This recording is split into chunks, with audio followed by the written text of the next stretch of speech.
এখন হচ্ছে আমের সিজন, আচার না হইলে কি হয়?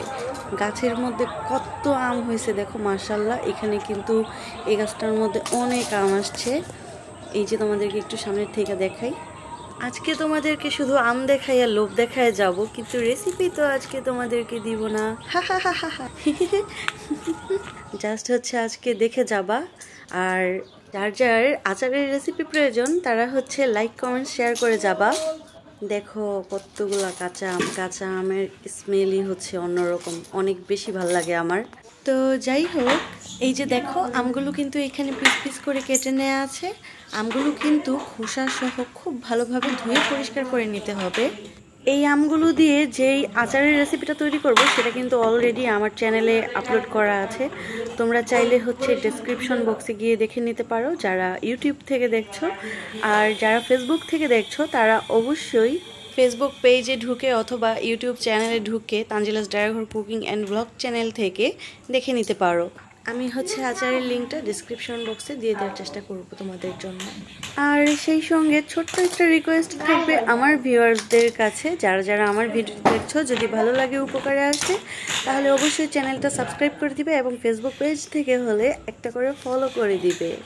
আজকের আচারের রেসিপি হচ্ছে আমার ছোটো খালামণিদের বাসার আম গাছ থেকে আম পেড়ে তারপর হচ্ছে এই রেসিপিটা, আচারের রেসিপিটা তৈরি করা হয়েছে। আজকে এখানে আমরা 2 রকমের আচার তৈরি করব। যেহেতু অলরেডি একটা আচারের রেসিপি আমার চ্যানেলে আপলোড করা আছে, সেজন্য হচ্ছে আমি আর ভিডিওটা লং করতে চাচ্ছিলাম না। এখানে একটা বুলের মধ্যে আমগুলো রোদের মধ্যে দিয়েছি শুকানোর জন্য।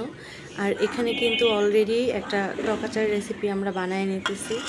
যদিও এই রেসিপিটা এখনও চ্যানেলে আপলোড করা হয় নাই, কিন্তু ইনশাল্লাহ পরবর্তীতে অন্য কখনো তোমাদের জন্য আপলোড করে দিব। কিন্তু এই আচারটা খিচুড়ির সাথে খাইতে কিন্তু অনেক বেশি টেস্ট লাগে, জানো তোমরা। নর্মালি যদিও আমার আসলে টক জিনিস অত একটা ভালো লাগে না, কিন্তু আমার হচ্ছে ওলবরের টকটা অনেক বেশি ভালো লাগে। আর অন্যান্য টক অত ভালো লাগে না। আর আচার খাই খুব কম, মিষ্টি আচারটা আমার একটু বেশি পছন্দ। মিষ্টি আচার, তারপর হচ্ছে আমের মোরব্বা, এগুলো আমার খুবই ভালো লাগে। মানুষ কিভাবে এত টক খায় আমি জানি না। আমার মনে হয় যে টক খাইলে একদম দাঁতে লাগতেছে, শিরশির করতেছে, সেজন্য আমি অত বেশি আসলে টক খাইতে পারি না। আচ্ছা শোনো, তোমাদেরকে আরও একটা মজার কথা বলি। ভিডিওর একদম লাস্টের ভয়েসটা কিন্তু হচ্ছে আমার ছোটো খালামণি শখ করে ওই ভয়েসটা দিয়েছে। সো সেজন্য ওইটা আমি আর এডিটিং করি নাই, কাটি নাই। যেহেতু আমি ভিডিও বানাই, খালামণির সাথেও ভিডিও বানাচ্ছিলাম, সেজন্য কিন্তু ওইটা শখ করে খালামণি দিয়েছে। ওই ব্যাপারটা না আমার অনেক ভালো লাগছে, এটাই তোমাদের সাথে শেয়ার করলাম আর কি।